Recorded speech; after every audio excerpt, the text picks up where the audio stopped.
Hello दोस्तों नमस्कार अस्सलाम वालेकुम। आपन जी घर एटा बनाबले बिचारि आछे बा घर एटा बनाय आछे तेनहले एटु भिडिओ आपनार कारणे अति जरूरी। भिडिओটো आपुनि स्किप नकराके गुटेखिनि चाबले चेष्टा करिब, तेनहले आपुनि बुझिबले पाबो जे घर एटा बनाते आमार कामबिलाक केनेके करिब लागे, केनेके करिले आमार पारफेक्ट हबो आरो आमार स्टेप बाय स्टेप कामबिलाक केनेके करिब लागे। एटु भिडिओर माध्यमत आपनालोके धुनियाके बुझिबले पाबो। आरो आपनालोकर एटु होल आमार G+1 फाउंडेशन। एटु हबो आमार 14 स्क्वायर फीट। एटु आमार कामটো आरम्भ होय आछे मुरिगाঁও एटु हल मिकी बाटार ओसरत आमार कामটো आरम्भ होय आछे। আজি हल फेब्रुवारीर 5 तारिख। फेब्रुवारीर 5 तारिखत एटु आमार पोस्ट आमार आरम्भनि होय आछे, जेटु आमार यात्रा बुली कोৱা হয়। यात्रा होय आछे जेटु आमार जाली आछे, जालीটো आमार 4.5 फीट बाय 4.5 फीट आरो आमार गात बिलाक आछे 5 फीट बाय 5 फीट और दरटो हल आमार 5 फीट। एटु हल आमार G+1 फाउंडेशन। आपनलोके जेते फार्स्टत G+1 फाउंडेशन जेबेला आमार कलम आछे, जेबेला आमार पोस्ट आछे, पोस्टत आपनलोके रड किमान डालके दिबो लागे। जेटु आमार किनारो पोस्ट आछे, किनारो पोस्टत आपनलोके 6 डालके रड दिबो और जे G+1 फाउंडेशन হয় তেনহলে 4 फीट 4.5 फीट जाली दिलेই दुनिया हबो। यातके आपनलोके बेसि दिबो पारे एको नाइ, किन्तु यातके तলত दिले आपनार घरটো किबा प्रब्लेम हबो पारे। आरो आपनलोके सिमेन्ट सदाय डालायत जिमान सिमेन्ट यूज करिबो सब आपनलोके डालमे DSP सिमेन्ट यूज करिबो पारे। बारो दुनिया दुनिया ब्रांडर सिमेन्ट আছে, অম্বুজা প্লাস, বিৰলা গোল্ড। आपनलोके অলপ ব্ৰান্ডৰ সিমেন্টটো यूज কৰিবলৈ চেষ্টা কৰিব ডালায়ত সদায়। আপুনি গাঁথনি প্লাস্টাৰত আপুনি নৰমাল সিমেন্ট यूज करिব पारे। আৰু মেইন কথাটো হল যেটো আমি ঘৰত ৰড यूज কৰিম, रडटा आमी केनेকুৱা रड यूज करिले बेसि ভাল। आपनलोके टाटा लगाब पारे बा एतिया आमार अসমত 90% मानुहे दुर्गापुर लटास रड जेटु यूज आछे, दुर्गापुर लटास रड यूज करि आछे। एटु घरत आमार दुर्गापुर लटास रड यूज होय आछे।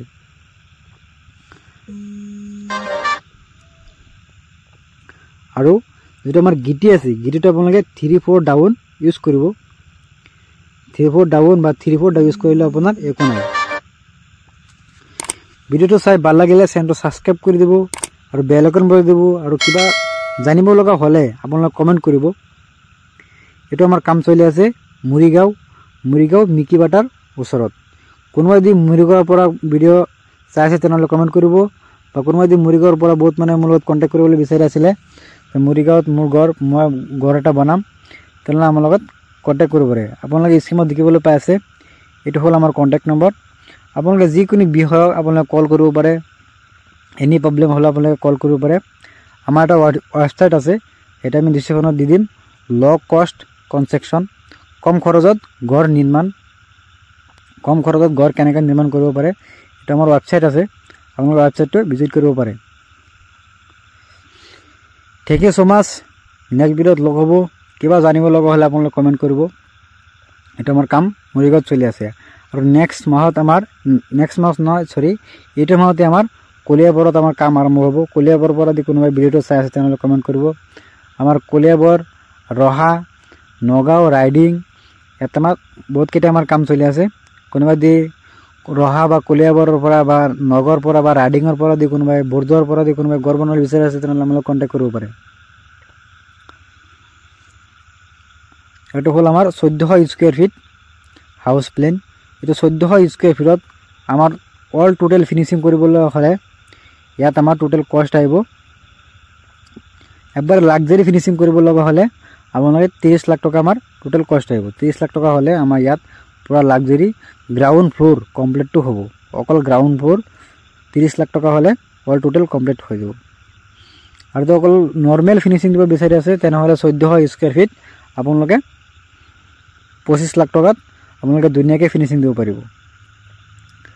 আপোনালোকে যিমান স্কয়াৰ ফিট ঘৰ বনাই মোৰ লগত কমেন্ট কৰিব, মই আপোনাক ধুনীয়াকৈ বুজাই দিম বা কল কৰিব পাৰে। স্ক্ৰীনত দিয়া নম্বৰখিনিত আপোনালোকে কল কৰিব পাৰে, মই আপোনালোকক ধুনীয়াকৈ দেখাই দিম।